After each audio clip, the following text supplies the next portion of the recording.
What is up, everybody? Welcome back to another episode of Stirfry. It's your boy, Chef T. I'm with a Spacekid. And our special guest today is... It's going to be James Drew. James Drew, yes, sir. Yo. You're an artist, engineer.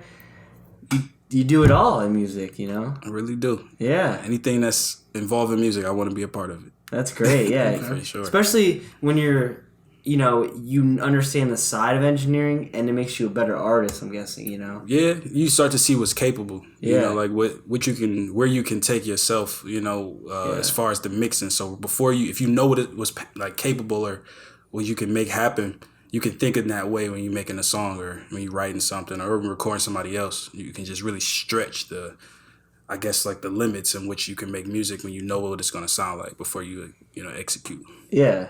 And it lets you kind of experiment too. Yeah. Because you can go in there knowing what you're capable of doing and how you can manipulate things in certain ways to create a certain vibe or... For sure. Yeah. For sure. Being able to do that is, everything, honestly. Yeah. So, were you always into music? Like, was your family always into music? It was always like...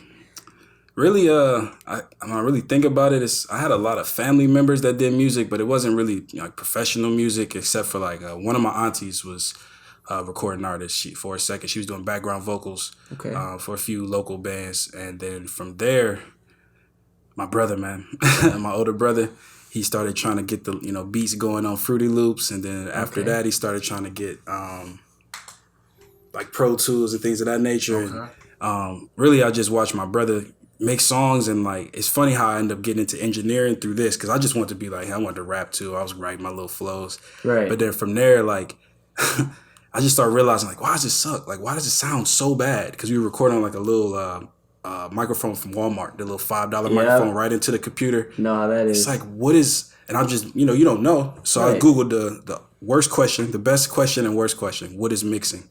And I've been in that wormhole ever since. It just takes you EQ, compression. You just got to learn it's so many different layers to it. I don't even know where to begin. That question is a joke. Yeah. For real. So really, it's just I got into it that way, and I was working with my brother trying to make his stuff sound better. Then eventually he went off to college. I was still in high school making songs. It kind of slowed down my 9th, 10th grade year. And then my guy actually helped me invest in a MacBook, Pro Tools. My auntie helped me get an interface. I was around 16. And from there, I actually started working in Pro Tools. And it's the same thing. I was lost. I was like, what is Pro Tools? Found a lynda.com course. And I watched every single video 30 times. And then I watched The Art of Mixing by David Gibson. And it's it kind of puts mixing into a spherical or it's a universe. It kind of shows you with shapes and things of that nature. So it really taught me where sounds need to be placed and things of that nature. And I just practiced. My head been down ever since from there. Just taking Pro Tools, finding clients, finding people that want to record, want to learn or whatever. I'm making songs with you for free or whatever. I'm just trying to get better. And eventually I got into a studio, and rest is kind of history from there, honestly. But yeah. No, yeah. So I want to talk about the investment. So people saw that you were so, passionate about it. Is that what happened? They saw you were working, but you couldn't expand beyond what you had, right? So they're exactly. I'm trying to really think what it really was. When I think about it, it was kind of more focused around just I think wanting to help other people. Okay. Once I found some other artists that were good too, I kind of you saw people start seeing the fire, light within me. Doing it by myself in my bedroom was cool, and I didn't have much oomph behind it. Yeah. Once other people got involved, and I kind of was looking at okay, they're depending on me. Other people are my age, 17, 16, 18, making it. Yeah. So, Rick Rubin was 19, 20, 21, making major hit records out with some of the best artists that we know, Beastie Boys, etc. So I'm thinking what am I doing? You know what I mean? If they working with me and they depending on me, and there's other people been my age that's successful, then I got 10 years of work to do in 2 months. Yeah, you gotta ramp it up. Yeah, I went crazy. No sleep. I didn't hang out with anybody. So yeah, that really just drove you. Once you kind of had that realization, it just really drove you to learn more and just keep going. Yeah, just because I wanted to help people. Okay. You know what I mean? I think that's what drove it, and then also just that's what the artistry kind of drove my engineering in a weird way, because every time I just wanted to make a song just to mix it. I didn't realize that until like I'm 26 now, maybe about 24. I realized like I've been making all these songs just to get better at mixing. Like, and that's why I've kind of morphed into an engineer more lately, just because I'm starting to find that was the passion, even though I wanted to be Drake. I mean, come on. Yeah. I mean, I wanted to be Drake, Kanye, you know. Yeah. But, you know, I'll settle for 40. Right, You know what I mean? That's not a settle at all. Yeah. You know what I mean? He's a go. He's great. Go. And I feel like that makes sense. So using your own, experimenting with your own music allows you to be ready when it comes to like doing other people's music, because you can make mistakes on your own. It's not a big deal. Yep. But when it comes to, getting that one big artist that comes into the studio that one day and you're like, oh, I don't know how to do that. But now you do because you've been doing your own music and experimenting. And definitely, it gives you like a huge advantage, I think, because as I've gotten older and getting into the engineering where I never took it serious, I always thought I was just doing this to get some money. I'm going to help these people. I love these people, so I'm going to help them.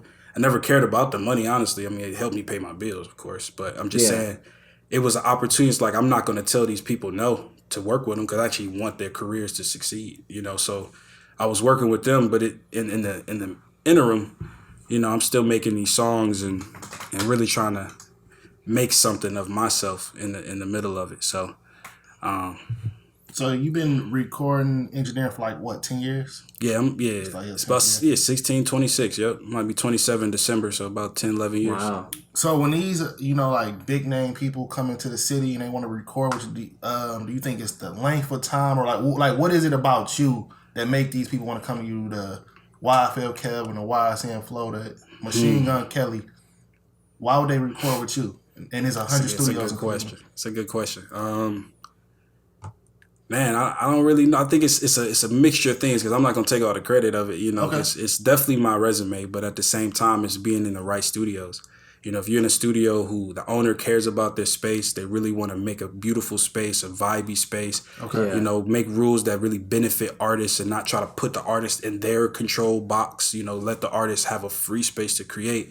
It allows for a lot of, word of mouth to start. Because that's what it is. You get people around Kelvin that's like, man, you been to Spider or you been to these other studios? Like, you ever been there? Just a good vibe. And then the engineer's good. It's always like, and then the engineer's good. So it's like, I can't even really take the credit and say it's all me. It's a little bit of me, people knowing that I'm a good engineer, but also having spaces that really make it comfortable for artists. And I guess another thing I want to know, you ain't got to get into like details about like which name or artist, whatever. But is it different? I would think that it'd be different recording local artists versus artists that signed to a label. So what's that process like when you got to work with an artist that signed to a label? Good question. And record them? Sweat and nervousness and anxiety because you only get one chance. And I've learned this now that I'm older, but I worked with a lot of those guys when I was a little younger, 23, 22. And those situations, you're still thinking like, man, this dude, if I get this opportunity, and I kill it, he'll take me on tour, he'll pick me up, and that's gonna be my opportunity out. You start getting that lottery ticket type energy towards your opportunities, and you end up throwing them away, honestly, because you end up making yourself over nervous and the vibes off, and it's just like, why this dude cool and just like here to make some good songs. And I've gotten older and I've started to work with people like you mentioned Kelvin, things of that nature. I think that's what also helped them stick around with me and keep working with me. Actually, just work with them the other day, so it's like it keeps. Because I don't have that, like, help me, that desperation, like, please let this be my moment. And I make the moment about them, like, this your moment. Like, I'm just here to assist you. Like, I have a job to do. I need to get it done. Yep. And that helped me. That helped a lot. That changed my entire, like, career. I've gotten way more opportunities since I stopped making it about myself. That's a great point because I think it doesn't matter what you do, whether you do, films or you make music and you hop on, you want to get a feature somewhere. But you have to realize that these opportunities aren't about you. Right. You do have to do a job, and if you do your job well enough over and over again, then you might get your break, but it's from the hard work, not because someone helped you out. Right. No one's going to, if The Weeknd popped into your studio, he's not going to be like, oh, yeah, dude, come on. Right, exactly. Instantly, but if you are natural in yourself and you show through your work that this is serious and this is who you are, then that might come down the It line. just opens the door. Yeah. But if that nervousness, desperation kind of closes it, it's just, oh, this is just a young kid. You know, it's like you get kind of brushed off in that sense. Yeah. Or if like you're super, oh yeah, sure, we can do that. Like, you know what I'm saying? If you don't have a voice either. Yeah, that's huge. Yeah. Because they don't. Huge. Yeah, because ultimately, you know, the job that you have to do, it's still a collaboration, you know? It's still like, yeah, you're the artist, you're paying me to do this, but I really think if you just add this, it might sound better. You know, having that might build respect. 100%. You know? I agree. I think in every field, no matter what you do, if you have your own voice, that's what's going to make you unique, and that's what's going to make your crowd, your tribe follow you. It's not necessarily mean you're going to be mainstream, the top #1 guy, but you'll have your moments, and you'll have greater experiences as well, because you're not artificial. You're not, you know, when you're not being yourself and you putting out that energy, you're attracting that energy as well, whatever that energy brings. Yeah. So if you're not being authentic, you're going to start wondering, why am I working with this guy? Why am I in these weird seats? Why am I uncomfortable? It's because you're not being authentic in what you're putting out. So you're attracting things that energy attract, not your energy. So yeah, authenticity is everything. Again, these are all very, very new concepts for me. You know what I mean? I've been trying for a very long time, you know what I mean? And not just being and doing.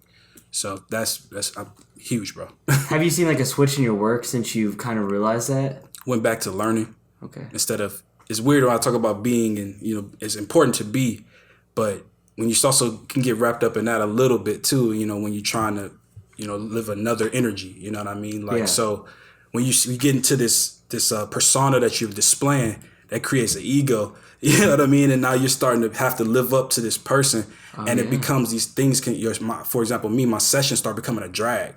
Like, it was just like, because I had to go in and act, and I was just like, I don't feel like being James Drew today.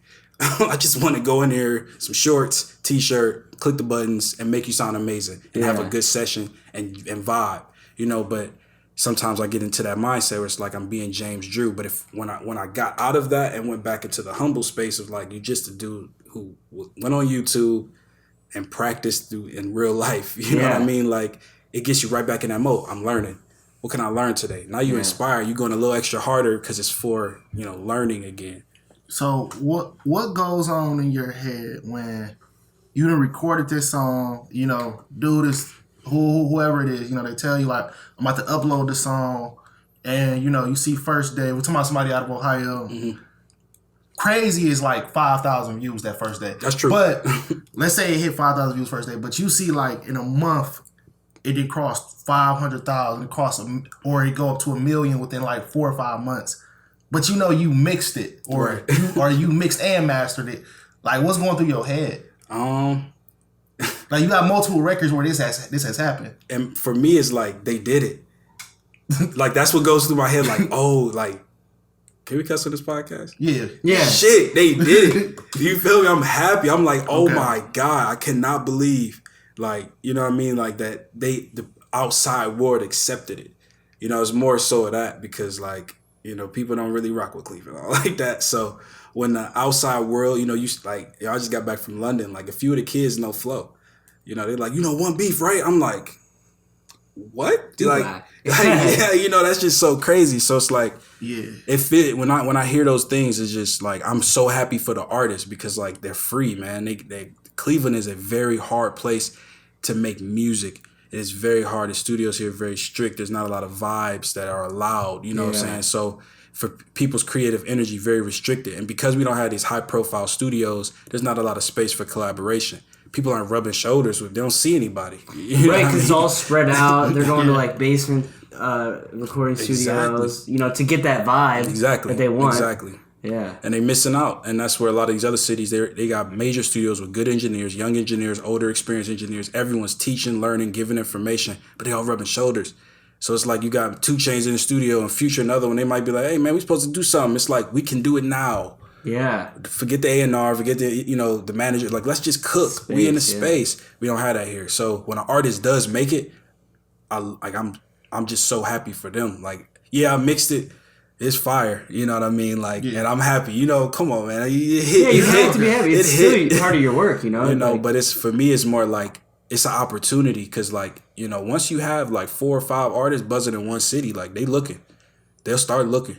So we got Doughboy going. You know, Ray Jr. still Crazy. dropping. If we can get him with some more features by still bumping his music here in Cleveland, giving him those streams, like he could do some collaborations. You got Flow.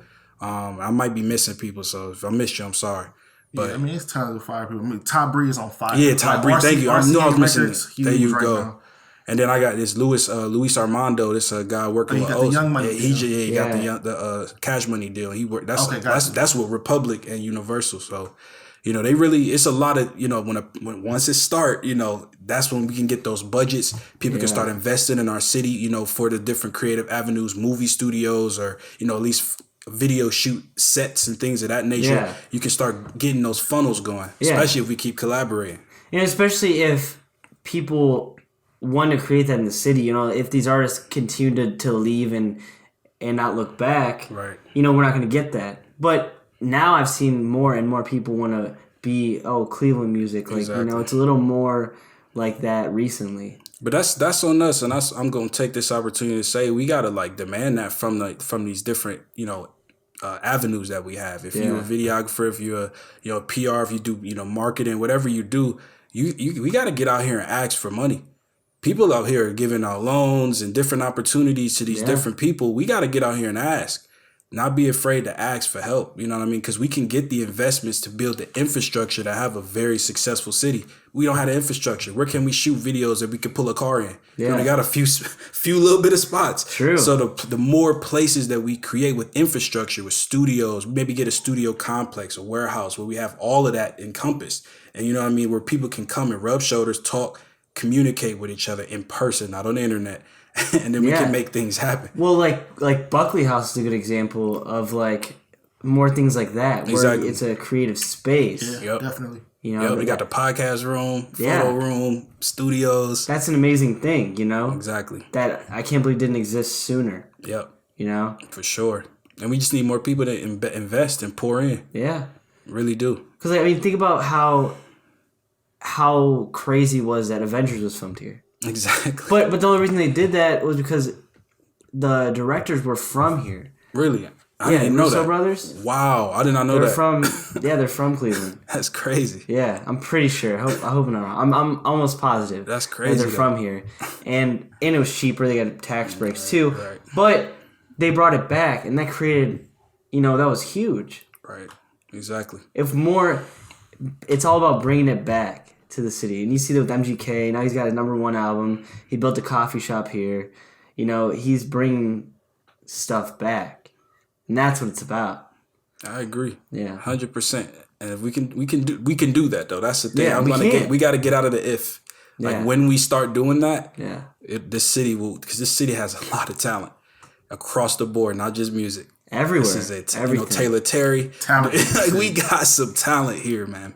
I love this place. From here to Akron. Akron got talent too. I love Akron's, you know, what they got going on out there. Some very talented artists and individuals, some young entrepreneurs building studios, you know, art galleries, things of that nature. Like we got some talent in this. Yeah, in this it's state. really the whole Ohio. Yeah, I mean, Toledo, Columbus, it's crazy, but people feel stuck. People quit. And I mean, I get why they quit, man.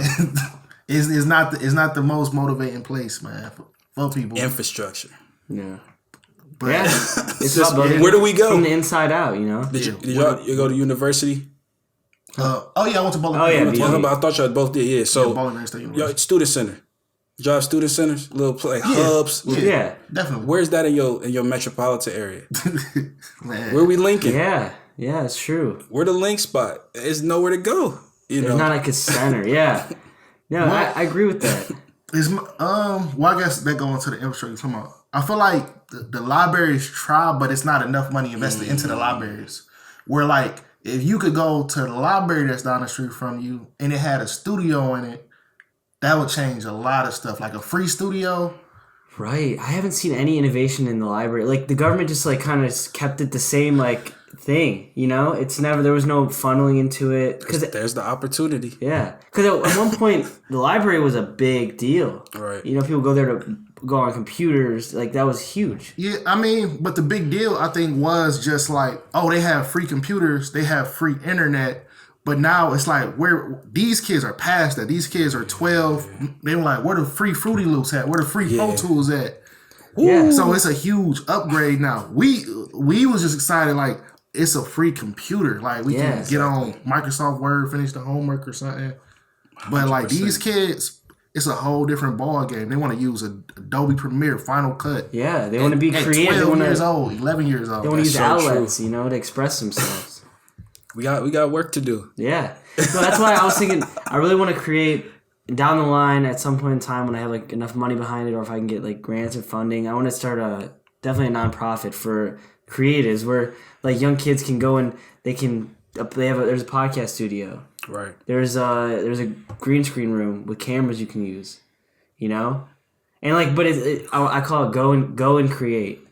Oh, that's crazy. Yeah. We need that. Yeah, that's down the line. That's what I want to do. We got to talk after this podcast, then, man. We can make this stuff happen. Yeah. We just got to work together somehow. It may not happen. I know people don't like Trump, but Trump Tower took like 10 years. I read his book, so if you really think about like the process of going through, having an idea, having to go through the court process to get the taxes, the tax evasions, then you got to get the zoning, then you got to do construction, you got to go through the reprocess of that. Like it's so much, before you even say we open. Then it's like, do we turn profit? So much involved in just building. So as long as we, take our time and we just stay connected, I think we can make all this stuff happen. No, I agree. Yeah, it takes that though. It takes people don't want to take the time and invest in it, but it could happen. And just gotta realize it takes time. True. Yeah. So I really want to talk about how do you balance. When you get those really good artists in there, for every good artist, there's an equally, I don't want to say bad artist, but maybe someone that doesn't understand, like doesn't have self-awareness of their music or stuff like that. How do you kind of, stay motivated when it's like that? You said that so like politely because I don't talk that nice. Okay. People trash, man. Yeah. So it is what it is. But it's because they're just trying. So for some people, music is an outlet of just getting out the house and just going there and mumbling or screaming in a microphone for a few hours, letting some tension go. So it can be therapeutic. And that's like funny, but that's my answer to the question. Honestly, like I kind of started to look at those sessions as just therapy for those people. And I'm just here to, provide an ear, give them feedback, help them get their energy out and send them on their way. It's not necessarily like, oh, I don't want to be here. I should be making a hit right now. Like, right. No, I provide all different types of services, not just hits. You know what I mean? Like, as long as people are comfortable, then I'm comfortable, I done reached a point where like, trash is such a weird statement now because it's like right. I don't know. It's like the music. I more so ask people what you gonna do with it. Like if I don't like it, I'm like, hey, okay, what you gonna do with this record? What do this video look like? And they might tell me something enough crazy where like, oh, okay, so it's because it's like some stuff is just a package deal. Like dude might got a wild dance with his elbow, but the song is terrible. Right, but. You're right though. But marketing thing, yeah. But it is though. Blueface. But it is a difference with like, I guess you can tell when a record it ain't longevity in the record. Like you can do something, you can have a spark flame, gets you some money, but it's an obvious difference in artists when you can hear like, okay, they're making longevity music. I don't like his music, but. I don't know. He sound like he got a crazy plan for this record. Right. And I think that's the weird thing about like our generation where before like trash was trash. Like it wasn't in the middle, it wasn't nothing you could do for yourself. If it was trash and people thought it was trash, there was no getting it out there. Yeah, it wasn't no like, I can. And that's the thing. That's why you can't judge him. Because there's been a lot of songs that I recorded that I was like, to ask. All right, whatever. And it's funny because me and one of my producers, shout out Brando Tyler. But me and one of my producers was just like, hey, man, you ever realize like all the songs on the radio that we got be like regular Tuesdays, like just like a regular day? And we was like, whatever, it's work and we done. And we went on about our business like it was a regular day. And next, that was the song. Yeah. You know what I mean? And that happened so many times for me at this point. Like the song, it's like Rockstar. It's got Kelvin. It's got MGK. It's got yeah, that's a crazy song. First time I heard that, it was crazy. I didn't even record MGK part. I did it just with Kelvin and Pooh. I think Pooh came up with that gang, yeah, with dang, Gotcha, yeah. So, gotcha. and that was just, but it was fun. But it was just like a Tuesday. It was just a regular day. You know what I mean? And same with Flow, Want Beef. It was just random 1 a.m. night, and it's just like I just make a record, and he cut that song, and it's not like the room stopped, and we were like, this is it. It was just like, let's go to the next one, pull up another beat. And we made 2 more, maybe 3 more songs that night, and it just got thrown on the hard drive. And next thing you know, he's like, I'm gonna shoot a video to it, and it still didn't have that like oomph to it. It was just like shoot a video. Oh, that video hard. It's like, does this look like the video? No, it's just another video. Yeah, dropped it, 8 million views. You know what I mean? And Isn't it's that got like crazy? 17 or something more now. It might be in the 20s, but it had like 8 million in like a month, and it was just like. It's Tuesday, man. It wasn't. But I think when it's because that's how music stories are. So I hear a lot, and then so what happens is it's so much talent flowing through. It's almost like you can't even. I don't know if you've been in the studio for 10 hours and you've been with talented people all day, the appreciation go down because now it's normal to you. So because I don't always hear stuff like that where like I don't know. I heard a story where Chief Keef like. When he recorded, he was the only one that was turned. So like they recorded the chorus, the verse. He asked Lil Durk like, "Yo, bro, you trying to get on this?" But Lil Durk he turned it down and just like, I want to just go home, man. I'm about to just go home. Like we record all the time, we make beats all the time. You know, we'll record some hard stuff. Give it to Reese. Reese like, you sure? I don't even know if I want to get on this. It's cool. Got on it. I don't like change the whole culture for the Midwest For sure. like forever. But I feel like the appreciation because Lil Durk, he probably like Chief record the same stuff all day. This sound like every Young Chop beat. Dang. I ain't gotta get on this. I'm gonna just come back tomorrow. We're gonna record something. Chief like, I'm telling you, oh no, this one might be different. But it's his song, so you won't always say that. Right, exactly. This one might be different. Exactly. I mean, if it's your song. Right. So everybody just like, man. But that's the moments of our life. That's what you had. That moment for Dirk, for example, is like that's why you just kind of you got to just be on your A game every day, all day, and you can't sleep because it doesn't happen like they don't knock you on your door with the balloons and the $100 million check. You don't know when when that ain't how it happened. Yeah, I know it happened like that on TV, but it don't happen like that. It happens on a random horrible night. Like I'm tired, man. Like just do this. Do the 16. Just always be in that mode. Just do it. Yeah. Just try it. If somebody asks you and they putting you in position, especially when someone asks, like that's kind of how when you talk. It's funny when you brought up like who do you work with and all this stuff. Like who ask?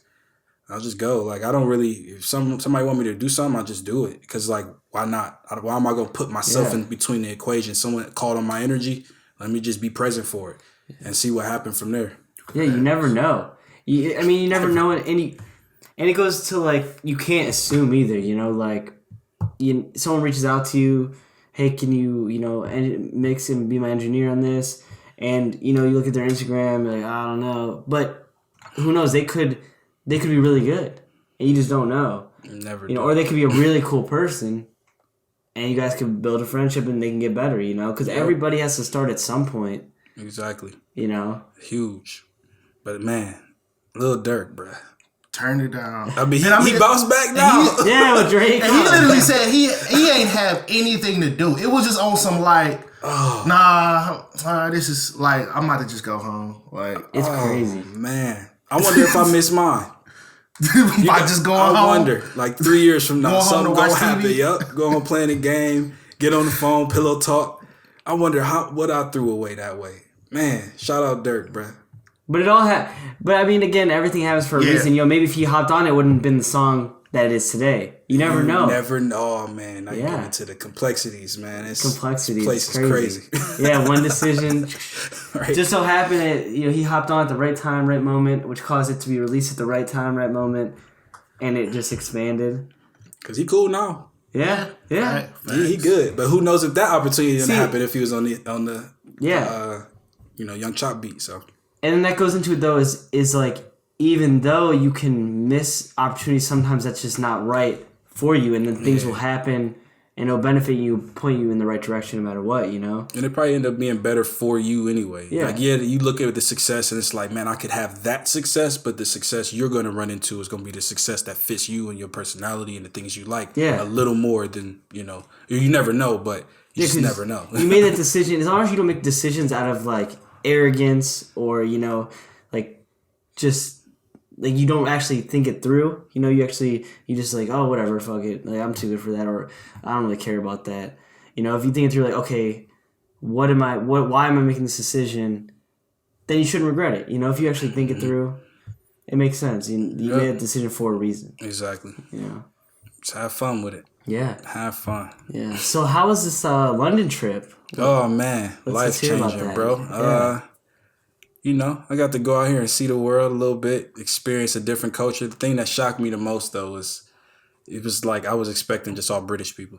And, you know, when I would go to Soho and things of that nature, you would see every culture, you know, and not, you know, every culture speaking English, you know. So it's just, I got to taste the whole world, you know. It's Ethiopian people, Nigerian people, people from France, people from Germany, people from Russia, you know, a few Americans. Like, you just got so many flavors going through there. And that was the shocker. I was just expecting to see British people.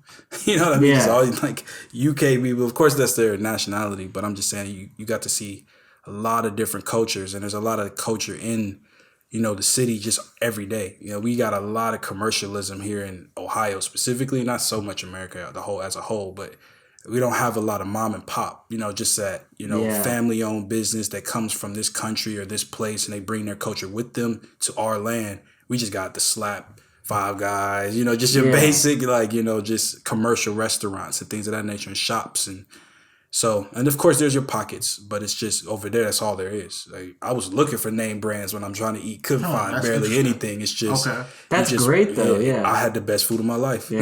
Like, so it was different. It's a lot different, and I like it for that. And I'll definitely be going back. So what was the reason for the trip? Oh man, vacation, bro. I haven't taken a vacation in ever by myself, like ever. I just needed to relax and get out and breathe and take a break from sessions and cut my phone off and, you know, all the things, because I work every single day. So, you know. Yeah. What was it? Was it strict on what you can do over there? Or things open up? How was it? It was at the beginning. It was cool, but as I was leaving, they was locking the country down. Everything was closing at 7. Things of that nature. So it ended up getting more strict. Everyone had to wear masks. Places were shutting down. Like, you couldn't go in. You know, for the last 5 days, around the last 5 days of the month, I came back right on the 1st. So. Yeah, it was right at the end of September, it shut down. But beginning, when I got there, I got on September 11th. It was like no mask. I didn't see masks barely anywhere. It was different. I was like, whoa, they don't care. So you're almost there a whole month, like 3 weeks or whatever? Yep, man, about 22 days. Amazing. I was not expecting it, but I had a friend out there. Okay, I was like... I was showing love, for sure. She was putting on for me, so I just had a great opportunity, bro. Yeah, that's awesome. Cause I was like, damn, you just went out there by yourself for 3 weeks. That would be cool too. Even you could do that, but nah, not by myself. My girlfriend out there too. Oh, that's cool, bro. I don't even know what's the big tourist attraction. Tourist attraction? Nah, I don't know. Honestly, I really don't know. I just always wanted to go. Like, since I was a kid, like, I've always wanted to go. No, people always talk about, like, I don't know, like going to London, like places like that. But it's crazy because I can't even think of the tourist attraction because everywhere in the States, like, but maybe it's because we from the States. Yeah, we have a lot here, man. Like, so it's different. Business, that corporate America, that capitalism is beautiful at the end of the day. I'm sorry. It's just so much competition, you know, and like once something gets built, somebody wants to outdo it. So it creates a beautiful, you know, opportunity and experience for the consumer. So I like it. But it was, I don't know. Honestly, I just always wanted to go, and I always wanted to be in that culture. The thing for me, the tourist attraction for me was the grime music. You know, I was about to ask, how was that? I didn't really get to experience it because all the studios was a little strict on their times. Like, you know, I couldn't really get in there. So, but just experiencing the music, and, you know, everywhere you go and you experience, you got to see like a different world than just trap. What about club? Like, that's what I was saying. Like, it's all Afro beats. It's all foreign. You know, it's still American artists. You hear the music that doesn't make it over here. Right. Artists like Rotimi and things of that nature that doesn't have huge fan bases in America. They over there booming. You know, and you hear Jason Derulo and artists like that making those Afro beat type songs. And then those Afrobeat type songs from Drake and Sway Lee that don't do great over here, they kill over there. That's all they listen to. Every car that drives by, bumping Afrobeats, stuff that or that they grind music sounds like the Pop Smoke music. So that's all you hear. You go to the more like Grime's black totally areas. different. Yeah, it's all that Pop Smoke type music. Yeah, because the beats are crazy. I just can't get over the accent with the rap. For me, I just can't. I can listen to a few grime music, but some of it for me, I can't do. Man, it's different. It is I'm different. be honest with you. Used I to only it. got a few artists I really rock with. Skepta, Gigs, Yeah, those are Wiley, and like AJ Trace, and I think Chipmunk is all right, but he gets into that very grime music, so it can get confusing. But it's only a few that really have an international sound, honestly. Yeah. No, 100%. Where do you kind of want to go next? Nigeria. Okay. Lagos. I want to go there. I love their music. That's Afro beats, for Right. real. And Runtown and a couple of different artists from there. I really want to work with those artists. There's not a lot of studios there, so my big goal eventually is to contract some studios through a couple companies here and build over there in Africa and use like shipping containers. So Yeah, and we're gonna dope. build like maybe stack 2 or 3 of them together on top, or like kind of maybe make a triangle out of them and just kind of build a nice studio. So it'd be low energy, low efficiency. You don't need to buy that much land, and so that's my goal. I want to just start scouting though. That's really what I'm doing. I'm gonna build a studio in London too. So I've just been taking these trips to scout and see what I really want to do. Yeah, and I mean, like, I feel like going to these studios in different places and seeing how it works and then seeing how they do it, because it's ultimately different. Like, there's different things on how they do everything, It's different cultures, different ways, but it's really mind-opening and can probably influence not only your music, but the way, you set up studios or the way, you might mix and master certain things. Yeah, definitely. Yeah, it's the world, man. Yeah. It makes a complete difference Yeah. and the rest of the world. You just travel and take the cultures in as well. So you're not just listening to the music. Right, the whole vibe. Yeah, the whole thing. Yeah, I haven't been out of the States. Yeah. That was my first time. I'm not. Oh right, I ain't so nobody first special. time out of the States, you went right to London. Yeah, I ain't Respect. nobody special. It's my Yeah. first time. I was nervous as a mother. Yeah. I was so nervous, but it was cool. I feel like I had to. I feel like I had a window, and I really wanted to execute it. I had everything that I needed and more. So I just was like, let's do it now before I look up 10 years from now. I'm like, I need to go to London. Yeah, how much were the plane tickets affordable since all this stuff's happening? Yeah, especially like my trick for everybody out there, if you live in this area, just drive to New York and fly from JFK or Newark or New Jersey. Like if you want to leave the country. super cheap. You can go to Paris for like $220 right now. Yeah. The flights round trip $220 if you just leave from JFK. That's crazy. That's crazy. But if you leave from here, it's probably like. I mean, you can fly there too. The flight to New York like $27 right now one way. Yeah, isn't that crazy? So it's like I might go to Paris for my birthday. I'm not sure. Okay. I'm probably gonna go back to London. This is probably the perfect time to see my baby. Perfect time to like get on those plane tickets and like see the world. Even though, you might not be able to do everything you want to do because of all this shit. But I like that because they out the way. Ain't nobody out there. So it's like it's like I'm legend when I touch down. It's my city. You know what I mean? Like, I ain't got to worry about all these It's extra not as people. much crowd and Right. Yeah. I mean, still of course people out there, but it's just not as much traffic all around. Yeah. So let's talk about your new music. Oh man. I really like the Parental Advisory. Oh, I appreciate it. Yeah. That's from a stash of I in the last like 6 months I've probably made like 80 songs. Like I went crazy. But I don't know what to do with them, man. Yeah. I've been really out here getting opportunities. When I went to LA last time, I met a couple of A&Rs that really wanted to push me as a songwriter, and they got my music going to some dope people. Like I'm just gonna speak it to existence. I mean, it's already there, but I'm trying to speak the opportunity into existence. Yeah. Like they play my stuff at like Ty Dolla $ign, A Boogie, and that's a guy with Atlantic. So he really just trying to work me in because that particular A&R has got. I think her name is Stara. The girl that writes a lot of the records right now, he actually helped her get a platform. And some other artists that have huge platforms, like Ty Dolla $ign, he got in the game songwriting first. So when you use that, if you have that ability, why not exercise it? And also I'm learning from them, they're like, don't drop everything because you don't have the proper platform. Whereas if maybe one of these songs gets with another artist with the proper platform, that could get you into a pub deal, $300K, give you the budget so you could create a label, sign yourself. Now you releasing records, that can have a platform behind it. Yeah, and but people ultimately, this is what people think, right? They're like, okay, why would I do that when, it's my music, I wrote it, I have the talent, let me just do it me, instead of thinking like, I used to think the same way until I met him. That was this summer. That's how these things happen so weird. Yeah. Like I'm always up to date with. I do a lot of constant reflection. So I was the same way, man. It's like I'm gonna do this myself. Forget it, like from the ground up, and they're gonna love me. And then I went out there to LA and met him, and he's just like, and I didn't. It's not that he's ultimately right. It's like it's just a choice. I could come back here, do a grassroots, and take over the world, or I could take that other, unconventional route. So. I don't know, man. It's like whatever works for you. Like, because again, you telling me you love my song. Like, maybe if I drop more, it would help me and boost my platform. Yeah. So, who knows? I don't know what I'm doing with the music. Honestly, it's such a jungle. You never know. I have no idea what I'm doing with the music. I'm gonna be honest. So if you're watching this and you like my music and you want to help, hit me up because I don't know what I'm doing. I only know what I'm doing in the studio. Like for real. Just be honest. I feel like you definitely got some like great music. But I mean, we don't know.